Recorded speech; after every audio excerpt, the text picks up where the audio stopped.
Hello, good morning, Miss Hadiza.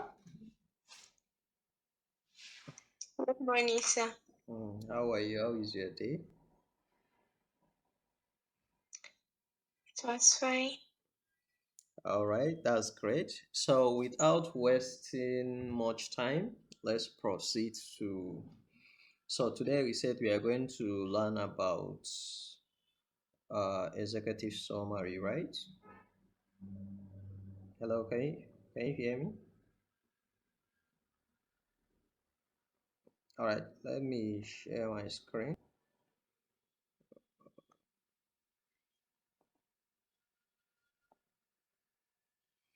Hello, Hadiza, can you hear me?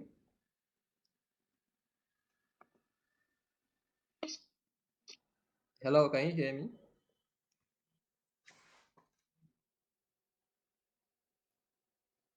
Yes, sir, I can hear you. Okay, can you see my screen now?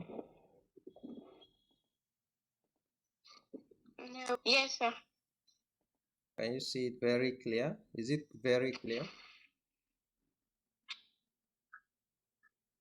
Components of executive summary. Can you see it?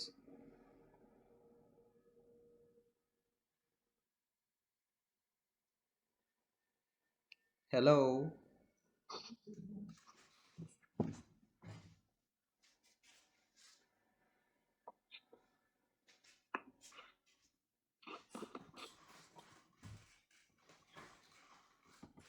Hello, can you hear me? Yes, sir, I can hear you. All right.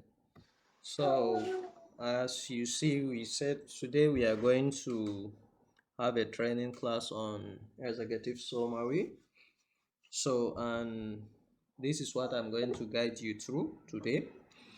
So there is difference between a business plan and executive summary as we discussed last time. So now I'm going to guide you through these components of an executive summary. So as you can see, executive summary, every executive summary is expected to provide core information about business in the most. So, and these are the key areas that you need that is necessary in your executive summary. So normally, business plan has a lot of pages, blah blah. So now we are in a world where you know people don't have that time to go through a lot of bunch. So that's why we use executive summary to summarize the whole business plan. So it's the like new modern way of business plan. So first we have this business name and your contact information. So the name of your business should be at the top of the executive summary along with your contact information. So example now, if you already have a logo, you can include a logo and your business name.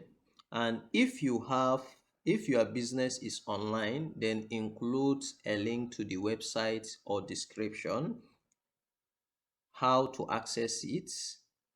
It is if it has an app, you can include it too. Then if your business has a physical presence, then include the address. This will work easily like this. Let me just try a little. Um, Click on insert. Let me upload picture.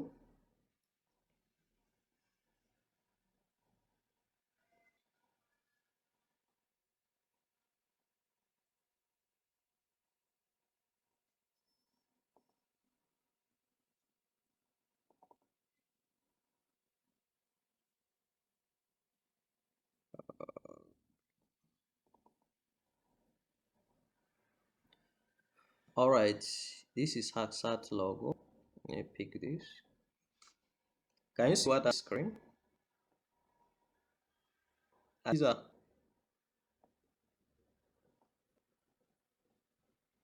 Yes, I can see you. Mm. I want us to be interacting when I'm doing all this.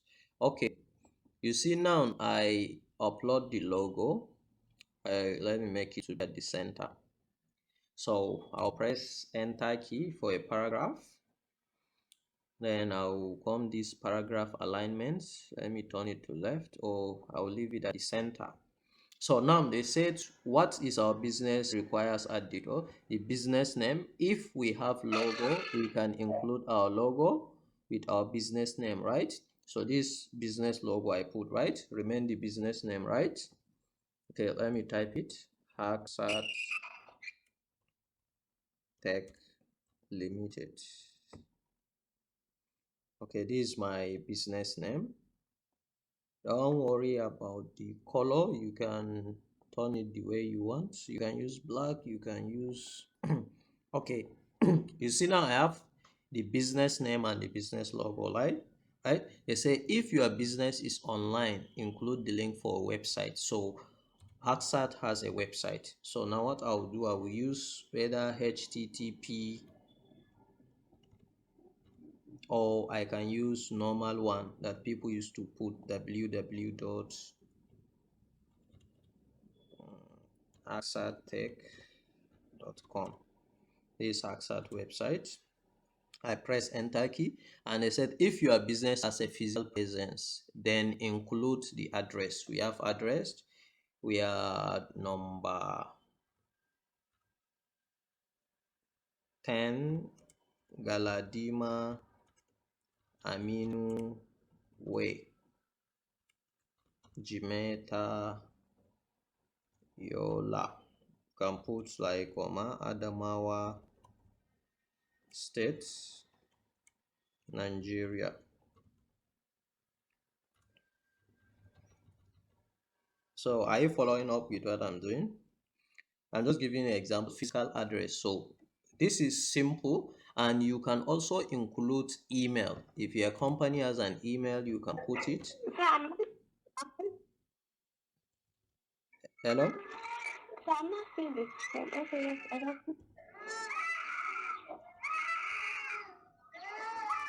All right.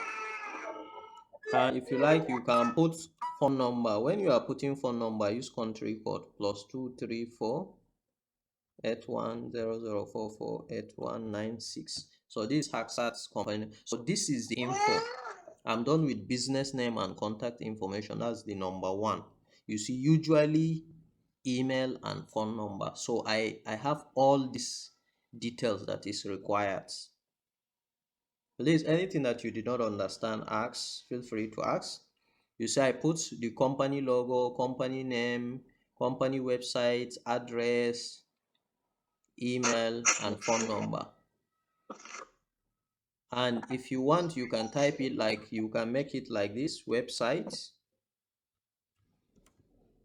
address, etc. Yeah, I'm not. Okay. So you are not seeing the screen. No, I'm seeing it. All right. See, maybe your network is fluctuating. That's why it's freezing. So this information, this number and Yes, sir. business name and your contact information. So I just give you example. Then we have what we call an elevator pitch, which we are going to is our last workshop that we can do. Say the executive summary must begin with a 1 or 2 sentence explanation of what your business does, how it will make money, and your value proposition. Essentially, what is the incentive for customers to utilize your businesses? So this is similar to an elevator pitch, but in text format instead of spoken verbally. The intent is for someone who knows nothing about your business to read this and then quickly understand what type of business you are trying to build, along with why the market needs this, what type of problem you are solving, and how your solution offers an advantage over existing business, as well as mechanisms that your business will utilize to earn a profit: selling subscription, using a premium model, long term profit, etc. Make sure that this section is as short as possible while still conveying all necessary information. So you can leave this. So in executive summary, you see like what your mission vision is all about. You can use it as under this elevator pitch, but there is how we used to call it summary, business summary, like what your business is, the explanation, the problem you are solving, your mission and vision. So when you are done with that, this part is very, very important. So it's key. The two section above must be at the top of the executive summary. They are talking about these two: the business name, your contact information, and the elevator, just short description, your mission and vision of the business. Then move to number two. We have what we call business models and financial. So in this place, you explain how your business operates and provide an overview of major financial factors, such as how your business will earn money, what are your operational costs, how much how much money you will need to get started, and what that funds will be utilized for. You must justify the use of investment funds. If you ask for an amount, then include what it will cover. For example, seeking an investment of $100,000 to cover 1 year of operating expenses, including salaries for two people at $35,000 per year each, plus machinery for $10,000 and rent. So, what you do here at business model and financial, explaining how much you need the investors to invest in your business, how much you need to start the business, and how many staff are you going to employ, what is their role and responsibility, how much are you going to pay them per month. Then you calculate yearly cost completely. Okay, this person, if you are paying this person 500,000 naira every month, so 500 times 12 is going to give you how much, which means 2 months, 2 million, another 2 months, 4 months, how much? Sorry, 2 months, 1 million, 4 months is going to give us 2 million, 4 plus 4,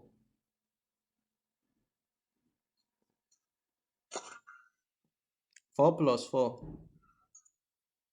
Eight. 8. Is So it? 8 million, right? Yes, sir.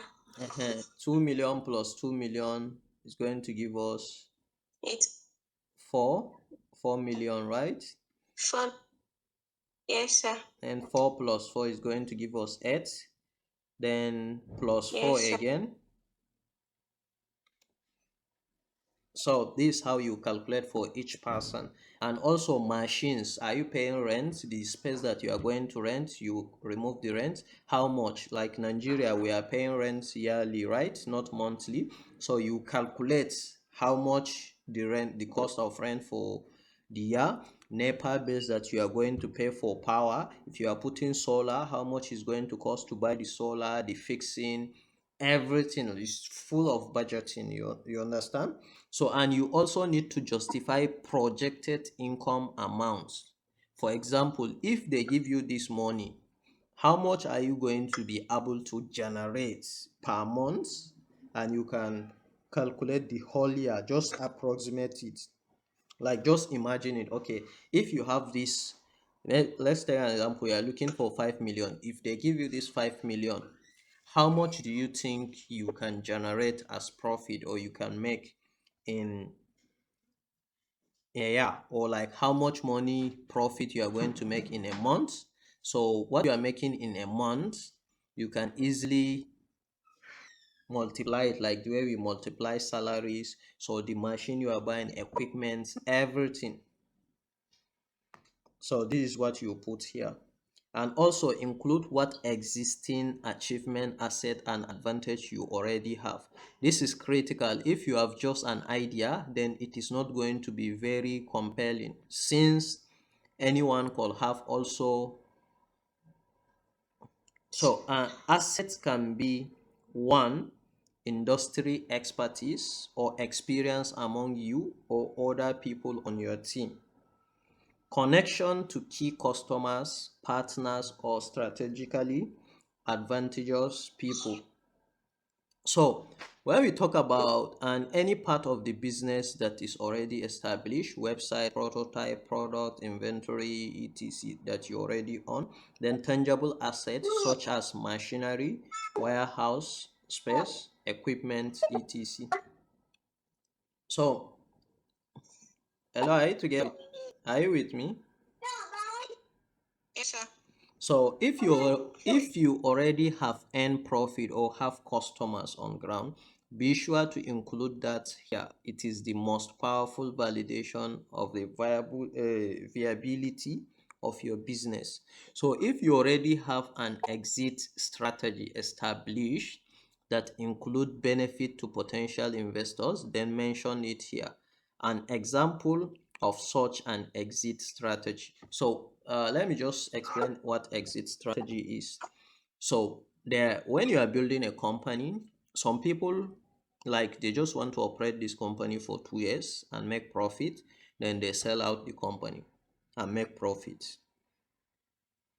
You understand? There's people that do that. They know how to start a business, build the business, and sell it. So if you have that strategy in the next 5 years or 3 years, I want to sell this company. So what is the benefit? What are the benefit that investors will gain? You understand? Investing in your business. So that's why you always talk about the value.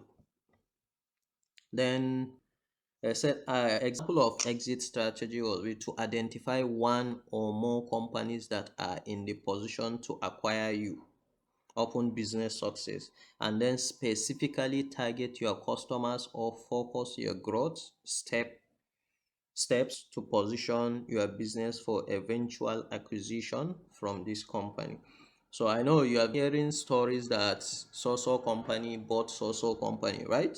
Even in Nigeria, banks are buying other companies, right?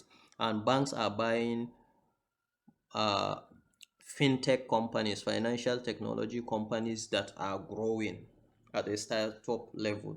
So they will buy them, they will match the solution, then they will keep on working. So many people have exit strategy in their business. Then if you have that plan, you can put it there. And if you don't have that plan, you can leave it. Then customer and market. Who is your customer? How will you reach out to those customers, and who are your competitors, and who are your competitors? So you have to identify all this. If you remember the assignments I give you people, so a lot of you don't identify your competitors. So all businesses have competitors. Even if you are the first to invent or think up of something, your competitors will still exist as people are using some other types of business to solve their needs now. For example, when the very first passenger airplane was invented, so the competition at that time was travel by boats. Sometimes markets are very obvious. So you have to identify who are your customers and target markets. Who are you targeting? How can you reach out to your customers? How can how can your customer bring other customers for you? So you have to apply this strategy. Like we here at Hacksat, mostly it's very hard to see our flyer physically, like we are printing out flyers and giving people, because our customers are the people referring other customers to us. So so normally when you start a business, even if you are the first person to start this business, so later the moment you start running the business and people start patronizing, you have competitors. Because some people, they'll look at your business and they'll copy it and they'll start the same business. So that's what they're talking about. Target markets, you have to know who are your customers and how can you sell it to them, how much will you sell to them your product. So mostly you see when competition comes in, many business owners, the mistake they are doing is by reducing the price of their quality product. Well, they are making the product, they are spending much money in making the product. Well, because of competitors are selling it cheaper, then they price down their products just to beat the competitors out of markets. So mostly this used to kill a lot of companies. Instead of focusing on pricing down the product, purchase the competitor product and test it. There must be something that is lacking from your product, that apart from the cheaper price. So if you find out that it's just the price, everything tastes the same.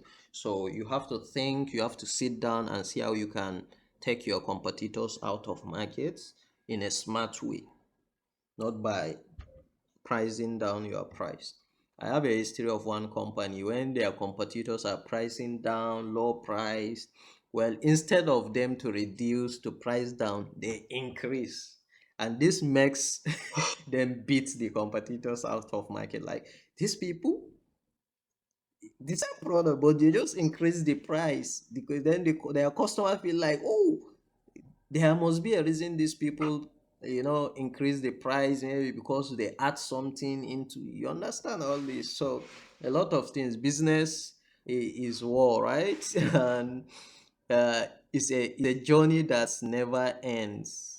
It's a journey that never ends. So you keep, even if you are winning, you are not winning alone.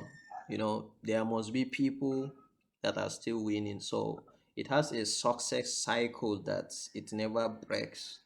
Even if you are the winner in the game, but you can't stop running, you keep on innovating, you keep on, you know.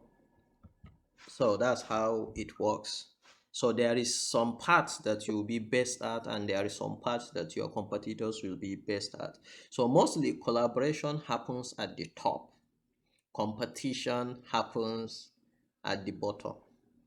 So when companies are starting, they are raising, they are competing. You understand? But when the company grows, you find out that they are collaborating at the top. There is nothing like competition. Yeah, yeah, yeah. You look at some smartphones that we are buying. You see the brands. You see the batteries from different brands. The operating system is from the company you purchased the product. The case was made by a different brand. Do you understand that? Yeah, do you notice that? So this is how it happens. Maybe if you are using a smartphone, if you open the battery, you see different brand, you buy like, so this shows you there is something that these people knows that you don't know as a startup. So and number four, number four, team and co-founders. This part is very important. Team and co-founders. Who are you? Who are your partners? And why are they qualified to operate this business? What strategies asset does each person provide? For example, in tech businesses, the founders typically include at minimum one person who has a deep understanding of technology, and they take the CTO, Chief Technical Officer role, or Chief Technology Officer. Every business needs one person as the top leader. So you see, there is role business person who becomes the CEO, chief executive, and every business needs one person as the top leader. Usually, their professional title is CEO or president. So professional title are necessary as they set the expectation of the role and performance from each partner in the business. So example, check this rate. This rate is like key point area. For each person, include their professional title and a short biography that is tailored to only include factors relevant to this business. Example, if your business that you are doing is making all these juice, drinks, champagne for events, right? So you, apart from you as the CEO, Chief Executive Officer, you cannot bring CTO, Chief Technology Officer, if your business is not related, is not a tech business. You cannot have, instead of CTO, you can have chef. Oh, I don't know. I'm not into food services business. So you can have chief chef, right? Officer. So someone that will. So they want the title. You need to have like short biography. Okay, who is this person? You are the founder and CEO. Your name, your title is the founder and CEO. Then a short biography about you. Who are you? What are you passionate about? Blah blah blah blah. Short, your profession, what you are good at. So the same thing, all the people you are going to employ, they have to be relevant to the business. Their skills need to match with the business you are operating. That's why mostly investors used to look at, they used to invest in people. Who are the people working in your company? Who are your staff? Are they great? So if you are dealing with technology, you bring chief chef officer for what? Food. Is your business providing food or all this? So this is how they look at it. So this place is very, very important, team and co-founders. And if you have your profile alone, investors don't invest in one person. No matter how good you are, it's very difficult for them, because one person cannot do all the works. Then this place too is very important, risk and uncertain uncertainties. So this word is always giving me difficulties, headache. So this section may seem counterintuitive, as it essentially demonstrates your weak point, but it also shows that you have an awareness of your challenges and are prepared. You are prepared to encounter them. So each risk mentioned shall also include a contingency plan should the consign come to fruition. An example of a risk is if you don't get the amount of natural traffic from customers that you expect, or it is lower than projected, and so the contingency plan is to spend money on advertisement, which lowers the profit margin but ensures that there will still be a flow of customers. So, example with contingency planning, we have that mindset that they always tell us think positive, think positive. You understand? Adiza, are you together with me? Yes, sir. Yeah, they will tell you think positive. So contingency planning in business, you have to think negative. What if so things happens? What is your backup? How do you plan to solve the problem?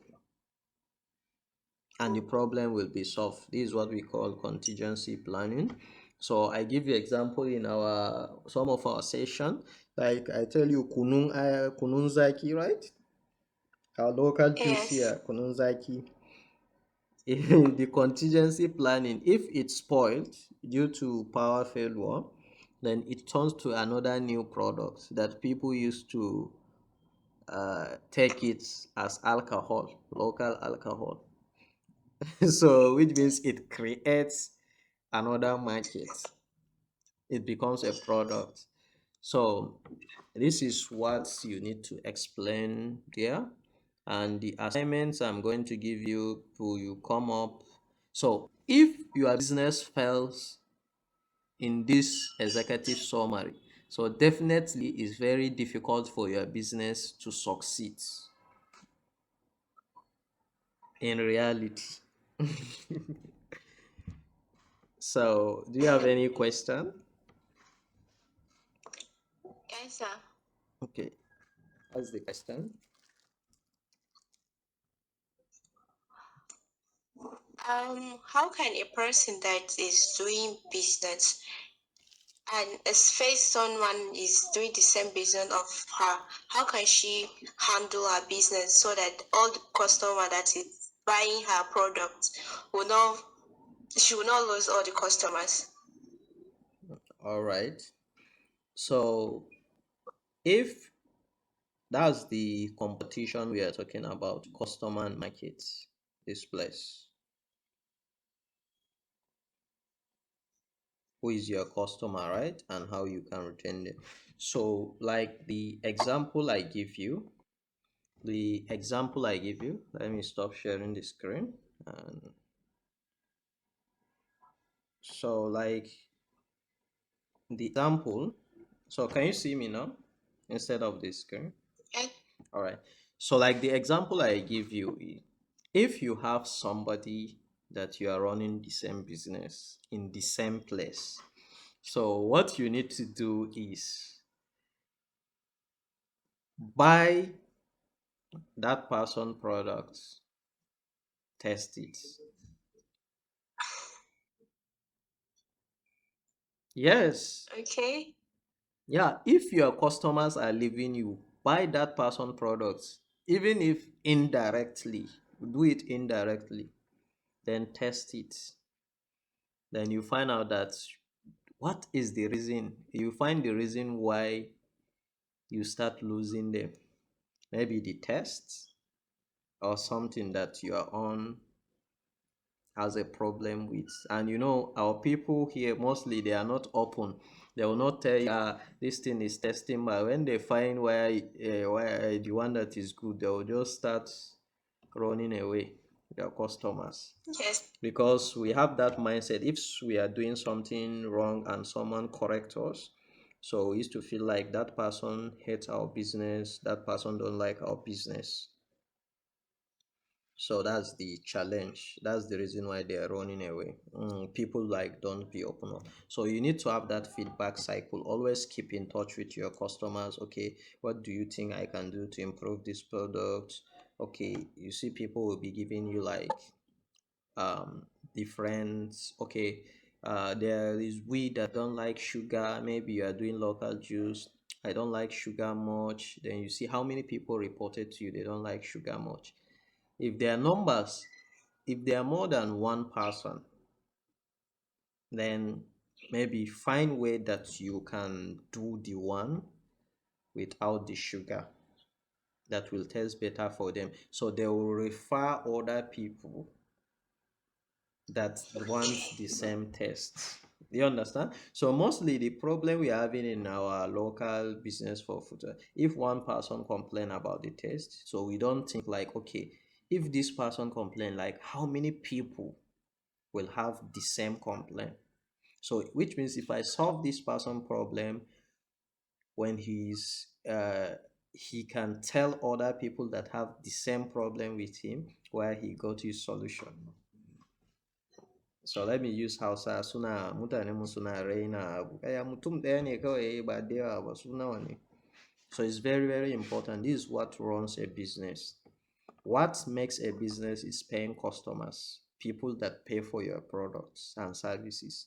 So the moment you start losing them, it means your business is crashing. So, and don't always use the Nigerian mindset of business. Customer is always right. No,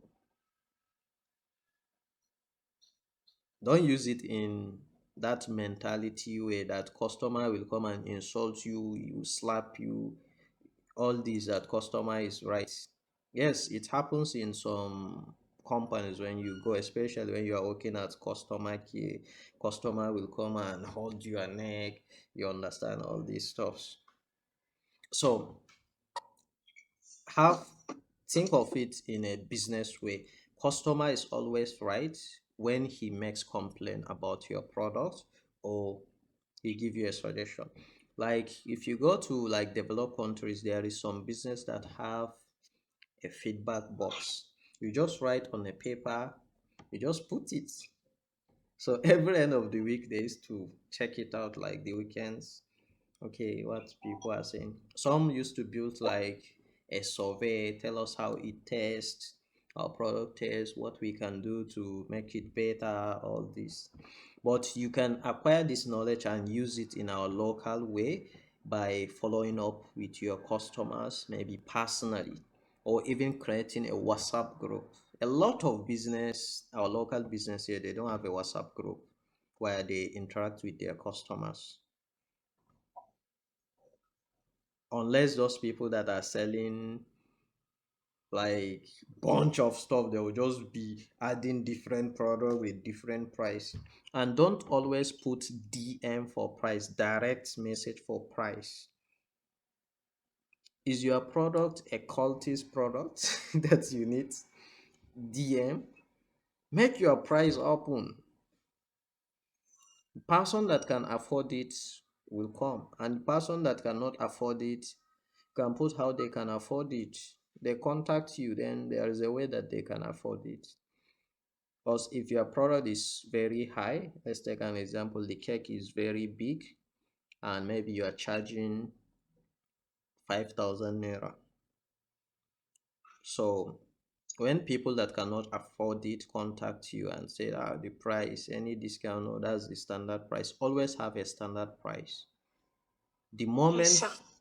you have something 5,000 and someone asks, yeah, please do discount for me, and you discount it, so that customer will have a mindset that this product, any of your products, when you just look at the price, you say this is not the realistic price, this is not the standard price, so you can negotiate.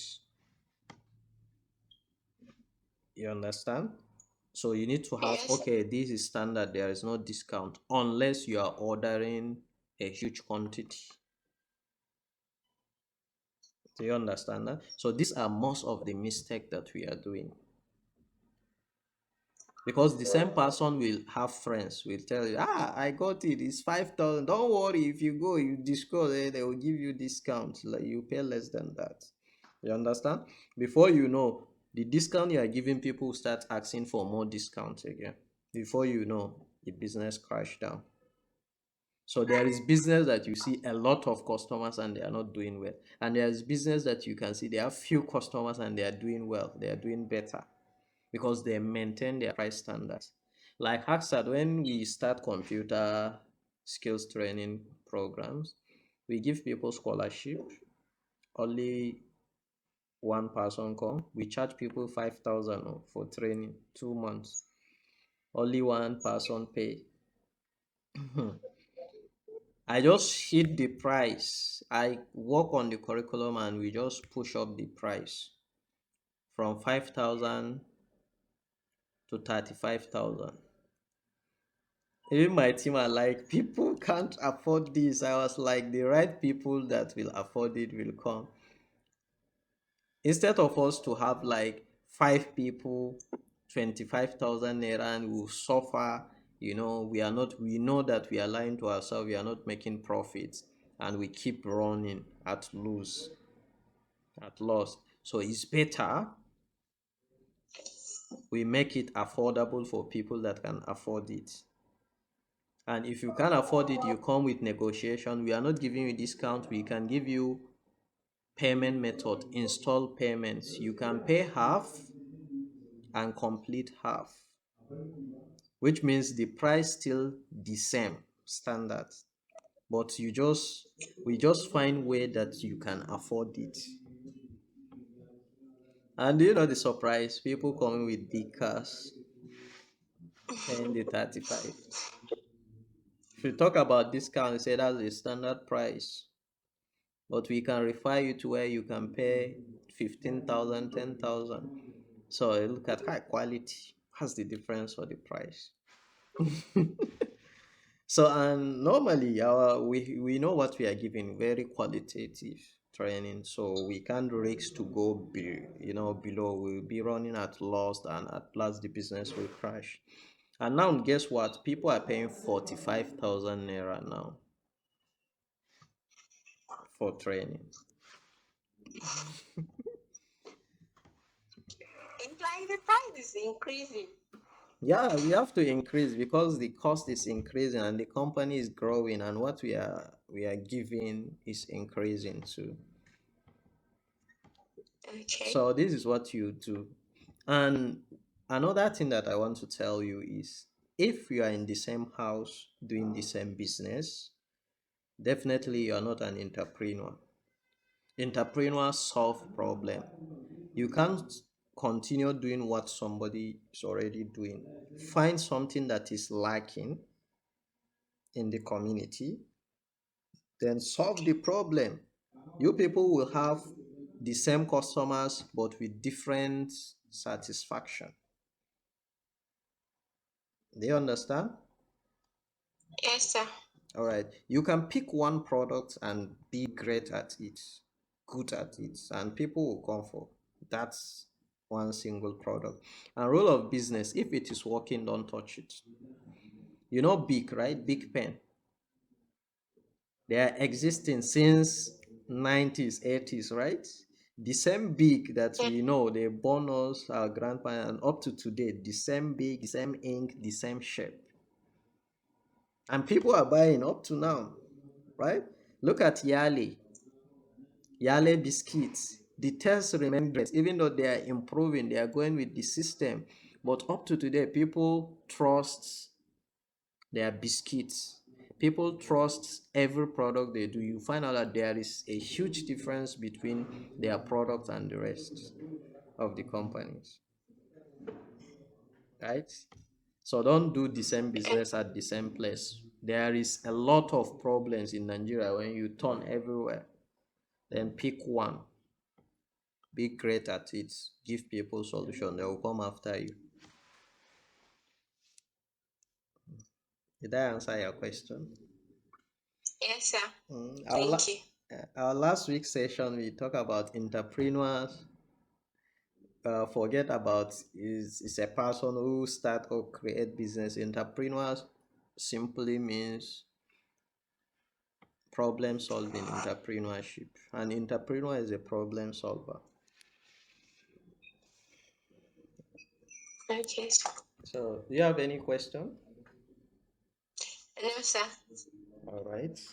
So I think we can, instead of me to like rerun a training video with them, so I will just give them this video to watch, and because they're having graduation today, so yeah, Okay. and tomorrow we have a different class again. I know you can see it in your Google Calendar. So Yes, sir. I will share this template with you guys in the group, then you can work on it. Yes, sir. So Thank. I'm looking forward to your business executive summary, and we see how much you need to start so that we can put it in our budget for the support funds after the this training, the new hustle training session. We can finish it this week, and you can have your pitch maybe on Saturday or within the week, and you can have your internship certificates, and then we can start processing the funds that we can give you to start or scale your business. Some of you have business already. so Now business. so you create a new business now, business idea, right? So you did ideation. Yes, that is the business that I want to do. All right. So with this, I can say bye bye. You can watch the video on YouTube and in our Hacksat page. And feel free to invite people to subscribe to our YouTube channel and also join our community. Right? Thank you, sir. Bye bye. Bye.